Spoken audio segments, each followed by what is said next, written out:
Hi, everybody. Since we finished reading The Lion, the Witch, and the Wardrobe, I thought I'd read another fantasy story to you. This one does happen to be a Hanukkah story, but it's just one of my all-time favorite stories that I used to read to my own children, and I think it's just a wonderful fantasy story. So if you're in the mood for listening to a great story, then sit back, and I hope you'll enjoy it. Let me make sure I know how to click. Okay. It was the first night of Hanukkah. Hershel of Ostropol was walking down the road. He was tired and hungry. Nonetheless, his step was light. Soon he would reach the next village, where bright candles, merry songs, and platters piled high with tasty potato latkes awaited him. But when he arrived, the village was silent and dark. Not a single Hanukkah candle could be seen. "Isn't tonight the first night of Hanukkah?" Hershel asked the villagers. "We don't have Hanukkah, Hershel," one of them answered sadly. "No Hanukkah? How can that be?" "It's because of the goblins. They haunt the old synagogue at the top of the hill. They hate Hanukkah. Whenever we try to light a menorah, the goblins blow out the candles. They break our dreidels. They throw our potato latkes on the floor. Those wicked goblins make our lives miserable all year long, but on Hanukkah, it's really bad." Hershel knew he must help the village people. "I'm not afraid of goblins," he said. "Tell me how to get rid of them." "It's not as easy as you think," the rabbi warned. "You must spend 8 nights in the old synagogue. The Hanukkah candles must be lit each night. On the 8th night, the king of the goblins must light them himself. That is the only way to break their power." "I'm not afraid, Rabbi," Hershel said. "If I can't outwit a few goblins, then my name isn't Hershel of Ostropol." The villagers wished Hershel good luck. They had no potato latkes to give him, so they packed several hard-boiled eggs for him to eat, along with a big jar of pickles. The rabbi gave Hershel a brass menorah, a package of candles, and a box of matches. Then the villagers said goodbye. Nobody expected to see Hershel again. It was long past sundown by the time Hershel climbed to the top of the hill where the old synagogue stood. The crumbling building was gloomy and dark, and rusty hinges squealed as Hershel opened the door. Hershel shuddered. Well could he believe that goblins lived here. He put 2 candles in the menorah and set it on the windowsill. He struck a match and lit the shamus candle. He said the blessings and was about to light the other candle when he heard a voice. "Hey, what are you doing?" Hershel turned around. Here was a goblin no bigger than a horsefly, with a long pointy tail and 2 little bat's wings hovering in the air. "I'm lighting Hanukkah candles," Hershel said. "Tonight is the first night of Hanukkah." "Oh, no, it's not. We don't allow Hanukkah. Not around here." "Is that so?" said Hershel. "Who's going to stop me? A little pipsqueak like you?" "I may be little, but I'm strong," said the goblin. "Really? Can you crush rocks in your hand?" asked Hershel. The goblin laughed. "Crush rocks? You're joking. Nobody's that strong." "I am. Watch." Hershel took a hard-boiled egg from his pocket and squeezed it until the yolk and the white ran through his fingers. "That's how hard I'm going to squeeze you if you try to stop me from lighting these candles." The little goblin's eyes opened wide, since in the dim light the egg looked exactly like a rock. The little goblin shook with fear. "You leave me alone," he squeaked. "Gladly," said Hershel, "if you let me light my candles in peace." "All right," said the goblin. "One night won't make a difference, but you better not be here tomorrow. Big, scary goblins are coming, much bigger than I.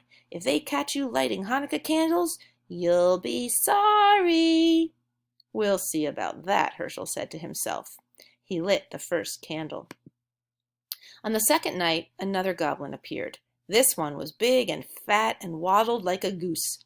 Hershel was finishing his dinner of pickles and hard-boiled eggs. "Have some pickles," he said to the goblin. "Pickles?" "Here, catch." Hershel tossed him a sour pickle. The goblin caught it in his mouth and swallowed it. Pickles are good." "Do you like them? I have plenty in this jar. Take all you want." The greedy goblin grabbed as many pickles as his claws could hold, but when he tried to pull his fist out of the jar, he couldn't. "I'm stuck," the goblin shouted. "You put a spell on this jar to hold me fast."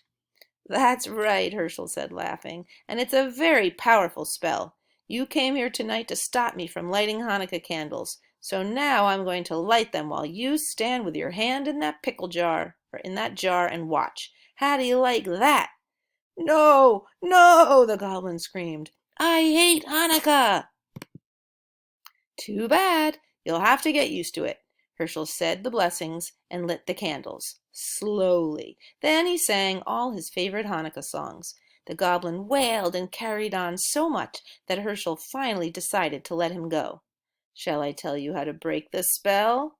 Yes, yes, I can't stand it anymore. Let go of the pickles. Your greed is the only spell holding you prisoner. The goblin let go of the pickles. His hand slipped out of the jar easily.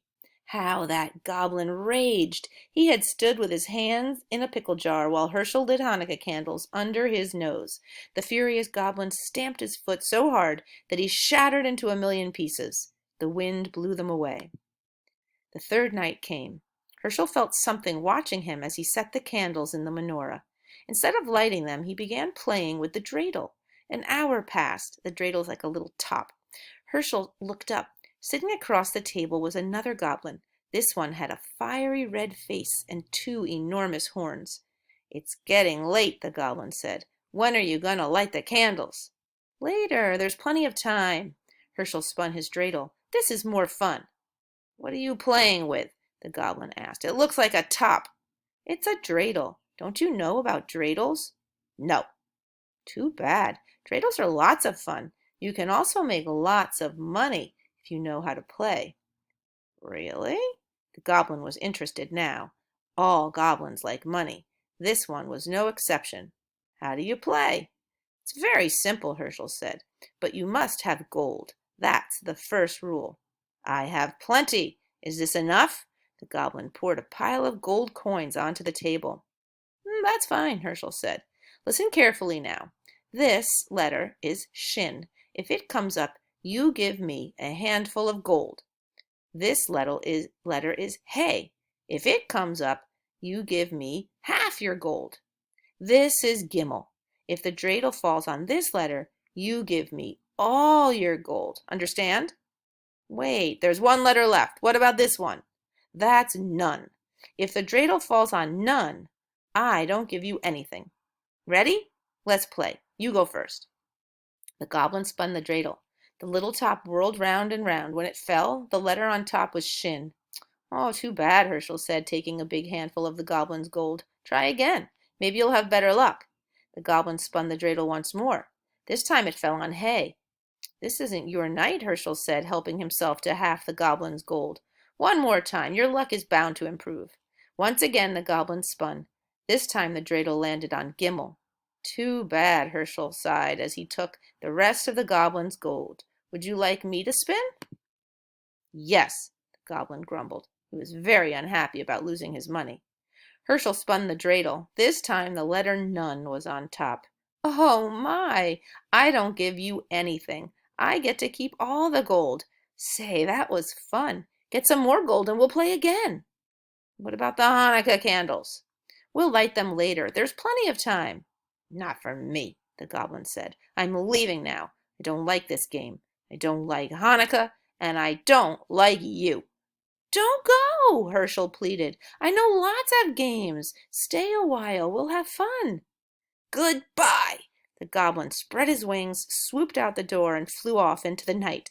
Herschel lit the candles all by himself. On the following nights, other goblins came. One had 6 heads. One had 3 eyes. All were terrible and fierce. They growled and roared and changed themselves into horrible shapes. They tried to stop Herschel from lighting the Hanukkah candles, but Herschel fooled them all. Finally, the 7th night arrived. 8 tiny candles flickered on the windowsill. Herschel sat back to enjoy their light. Where were the goblins? Had they finally given up? Herschel felt very sleepy. His eyes closed. Suddenly he sat up. He heard a terrible sound, a voice that sounded like the cracking of bones. Happy Hanukkah, Herschel of Ostropol. Who is it? Who's there? Don't you know who I am, Herschel? Weren't you expecting the king of the goblins? The voice rose to a hurricane roar. It ripped the shingles from the synagogue roof and shattered the windows. The Hanukkah candles reeled in the savage blast, but they did not go out. "You're too early," Hershel shrieked. "You're not supposed to come until tomorrow." The great wind died down. "Don't worry, Hershel. I am far away, but I have the power to see you and speak to you. Enjoy this Hanukkah evening, my friend. It will be your last. Tomorrow night I will come for you. You fooled my slaves, the other goblins. Let's see if you can fool me." Poor Hershel. What was he to do? The king of the goblins was on his way, and no power on earth could stop him. Unless, Hershel had an idea. It was a big chance, but he had to take it. It was the only way to save himself and Hanukkah. It was the last night of Hanukkah. Hershel set the candles in the menorah, but instead of placing it on the windowsill, he put the menorah and the box of matches on a small table near the door. Then he sat down to wait. Night fell. It grew dark as pitch inside the gloomy old synagogue. Outside, the whole world lay cold and silent. Suddenly, a great gust ripped the synagogue door from its hinges. The whole building shook. A fearsome voice spoke.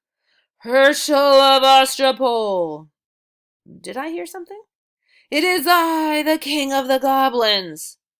Hershel laughed. "Don't be silly. You're one of the boys from the village. You're trying to scare me." "I am not a boy. I am the king of the goblins." "I'll believe it when I see it. Show yourself to me."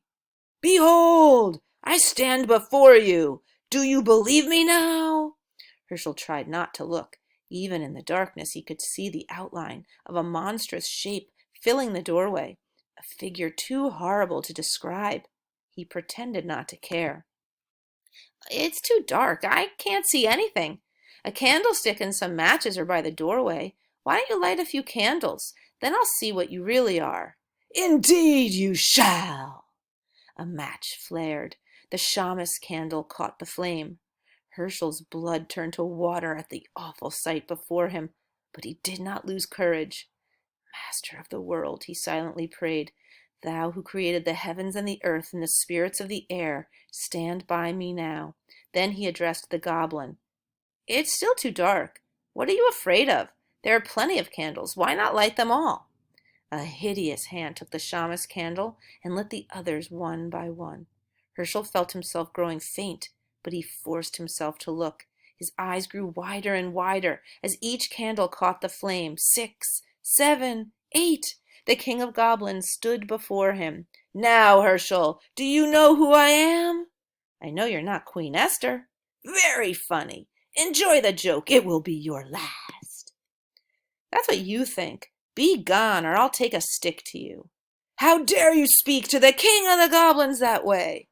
"I'll speak to you any way I please. You have no power. Your spell is broken. See?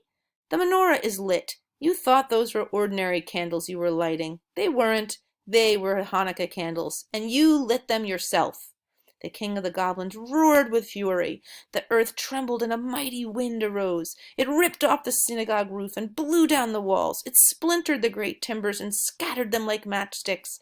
Around the menorah the whirlwind howled, but the candles never flickered. They burned with clear, steady flames. The king of the goblin had no power over them. The spirit of Hanukkah had triumphed.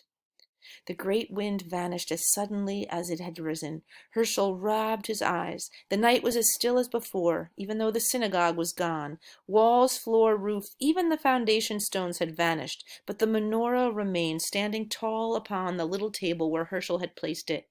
Hershel waited until the last candle burned out. Then he started down the road that led to the village. "I'd better hurry," he thought. "I don't want to miss the last night of Hanukkah." But there was no reason to worry.